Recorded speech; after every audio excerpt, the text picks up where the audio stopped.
कल्पतरुर्गलितफलं शुकमुखादमृतं द्रवसंयुतं पिबत भागवतं रसमालयं मुहुरहो रसिका भुवि भावुका। कितने सुंदर ये श्रीमद् भागवत है। क्या चीज? वेद रूपी कल्प वृक्ष की प्रपक्व, वेद रूपी कल्प वृक्ष है। वेद मानो कल्प वृक्ष है। इस वेद रूपी कल्प वृक्ष की सुंदर स्वादिष्ट प्रपक्व फल ये श्रीमद् भागवत एकदम निगम कल्प तरु गलित फल। और जिस फल में बीज भी नहीं है, देयर आर नो सीड, यह तक भी छिलका भी नहीं है, और सुंदर स्वादिष्ट पक गया, लाल लाल हो गया। जैसे आम आदि अनेक फल जो है जब बिल्कुल पक जाता है,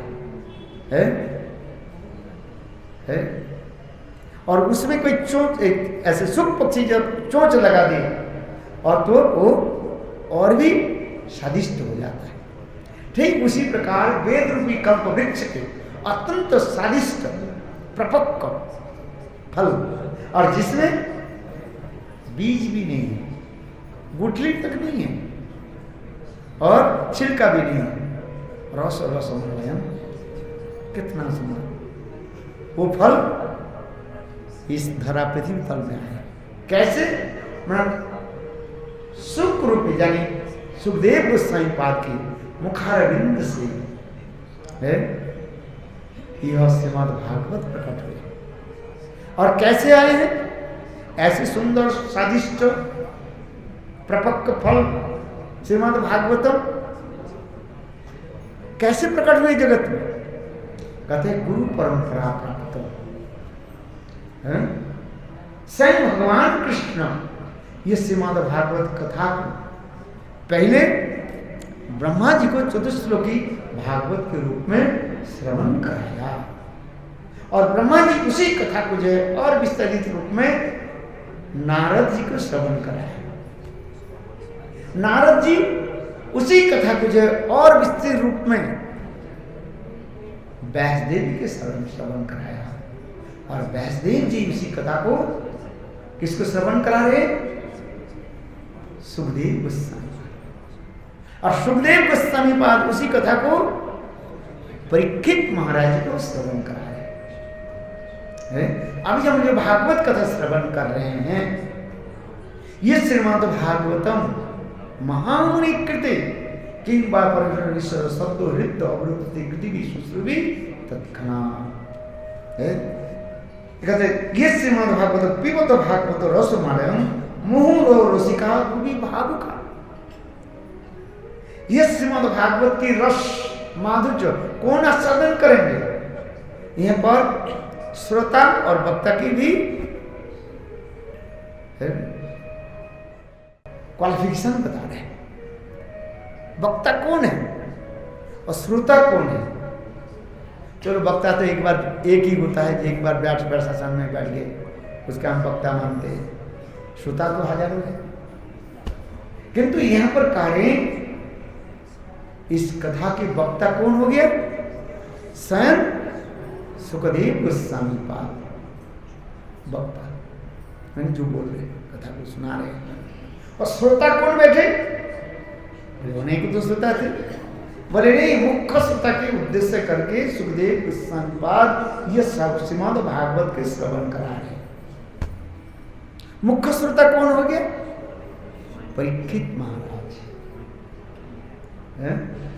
अनेक तो श्रोता है, किंतु उसमें मुख्य श्रोता की लक्ष्य करके ही वक्ता बता रहे हैं कथा। देखो कितने श्रोता, एक होता है श्रोता होता है, और एक होता है श्रोता होता है, और एक होता है श्रोता होता है। श्रोता है, श्रोता माने जो कथा में आकर के बस दीवार पर ऐसे करके सो जाते हैं, बस कथा प्रारंभ होने के साथ ही साथ सो जाते हैं, उसे कहते हैं श्रोता कहा जाता है। बोले बढ़िया कथा हुई, कथा समाप्त हो गया, जय जय श्री राम। जग गए। बोले महाराज आज की कथा आपके बहुत गजब की थी, ना भूतो ना भविष्य, कितने सुंदर कथा बोली। बोले क्या बोला? बोले महाराज जो एक बार सुन लेता है कोई याद रख सकता है। आपकी कथा प्रारंभ होने के साथ ही साथ निद्रा देवी आ गई। समझे है? ये निद्रा देवी कौन है जानते? बिल्कुल जो कुंभकर्ण की पत्नी है। आ जाते बस। हाँ चलो। निद्रासन कुंभकर्ण ब्रह्मा जी के पास ना की। ब्रह्मा जी बोले बरमपुरी बर मांगो। कुंभकर्ण बर मांगना था इंद्रासन। क्या चाहते थे? इंद्रासन, इंद्र पद चाहते थे। किंतु उनके मुंह में माया देवी प्रवेश कर दी। जब ब्रह्मा जी कहने लगे कुंभकर्ण बरमपुरी बर मांगो, तो बोलना था क्या? इंद्रासन। उन्हें ई के शब्द करते हुए क्या बोल दिया? नी शब्द ले लिया। निद्रासन। वृंदावन है। जब तक तू जिंदा रही तब तक तू सोते हो। निद्रासन। रावण सुनकर के बहुत दुखित हो गया। ब्रह्मा जी के बोले प्रभु हमारे भाई को यदि ऐसे वर दे दिया, सोते ही रह, उनके जीवन में क्या होगा? कुछ होगा? कुछ कृपा कर दीजिए। तो ब्रह्मा जी बोले ठीक है, 1 साल में कंटिन्यू 6 महीने वो सोता रहेगा और 1 दिन के लिए वो जग जाएगा और 1 दिन जग करके जो खाना पीना जो कुछ कर ले फिर सो जाए। अर्थात 6 मास सोना और फिर 6 मास सोना। केवल 1 दिन, 1 साल में 1 दिन जगेगा वो बीच में, 1 साल के बाद नहीं, बीच में। और किंतु देखो उसी बीच में 6 महीने पूरा होने के पहले यदि कोई उसको जगा दिया तो वो उसके मृत्यु के कारण बन जाएगा। वृंदावन बिहारी लाल। निद्रासन में मत बैठो। ये निद्रा देवी इसी का है और एक कुंभकर्ण की पत्नी माना जाता है। चलो पंडित लोग तो बहुत व्याख्या आदि करते हैं। तो निद्रा देवी को त्याग दे है भागवत कथा में। निद्रा देवी को त्याग दे दो। बोले कैसे त्याग दोगे? बोले बीच बीच में क्या बोलो? जय श्री कृष्ण वृंदावन बिहारी लाल की।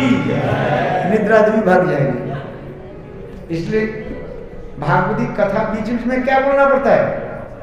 जय श्री कृष्ण, जय श्री राधे। देखो निद्रा देवी भाग जाएगी। इसलिए कहते हैं श्रोता। और एक होता है सरोता। सरोता क्या है भाई? कथा में तो आ जाते हैं, हाथ में एक जपमाला लेकर है और पीछे की तरफ बैठ जाते हैं, हाथ में माला रखते हैं, कथा तो सुनते ही नहीं, अपनी कथा सुनाना शुरू कर देते हैं। ना सुनती है ना दूसरे के है। इसे कहते हैं सरोता। क्या है सरोता? जानते हो? जिसमें सुपारी है, सुपारी काटते हैं ना, वो उसी प्रकार की। वो श्रोता नहीं है, वो सरोता कहा जाता है। एक श्रोता और सरोता। और दूसरी क्या है? श्रोता, श्रवण करें। ठीक से। तो इसलिए हम कहें ये श्रीमद् भागवत की श्रोता कौन है? Who is the best listener? श्रोता कौन है? श्रील परीक्षित महाराज। अनेक लोग तो थे किंतु उसमें सुखदेव गोस्वामी जो भागवत कथा श्रवण करा रहे हैं, किसको लक्ष्य करके?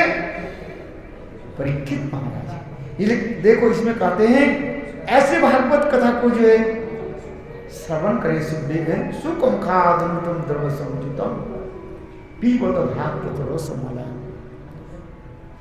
भागवत रूपी कथा रस को जो है पुनः पुनः आस्वादन करते रहे। ये कहते कौन? मुहुरहो रसिका भूमि भावुक, जो रसिक और भावुक भक्त लोग सभी रसपान कर नहीं पाए, जिसके देखो फूल के जो फूलों में जो मकरंद जो है कौन आस्वादन करेंगे? एक मक्खी भी बैठ जाता है? एक मच्छर भी बैठ जाता है, किंतु आस्वादन कर नहीं पाए। कौन? कमल की मकरंद कौन आस्वादन करते? कौन? भ्रमर। कौन आस्वादन करता है? भ्रमर। भ्रमर समझते? प्लावनी, तू भ्रमर बन है। कोई कवि एक लिखते हैं ना, तू भ्रमर बन जा। कथा की जो है रसमाधुर्य भक्त रूपी भ्रमर ही आस्वादन कर सकते हैं। और एक होता है मधुमक्खी, वो मधुमक्खी उसको संग्रह करता है, किंतु ज्यादा आस्वादन नहीं करते हैं। वो क्या बोलते हैं, उसमें वो संग्रह करके रखते हैं। है एक मक्खी है फ्लाई, वो तो जहां तहां बैठ जाता है, सब जगह में बैठ जाता है, गंदी चीज में बैठ जाता है, मिठाई की दुकान पर बैठ जाता है, सर्वत्र बैठता रहता है। मक्खी है ना, फ्लाई है, दुर्गंध में भी बैठ जाता है और मिठाई में भी बैठ जाता है, सब जगह बैठता है। इसलिए उसके कारण नहीं, तो मक्खी मत बनो। क्या बनो?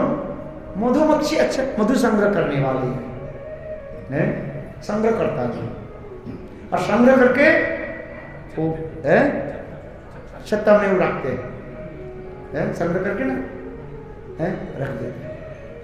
और फिर भालू आकर के उस छत्ता को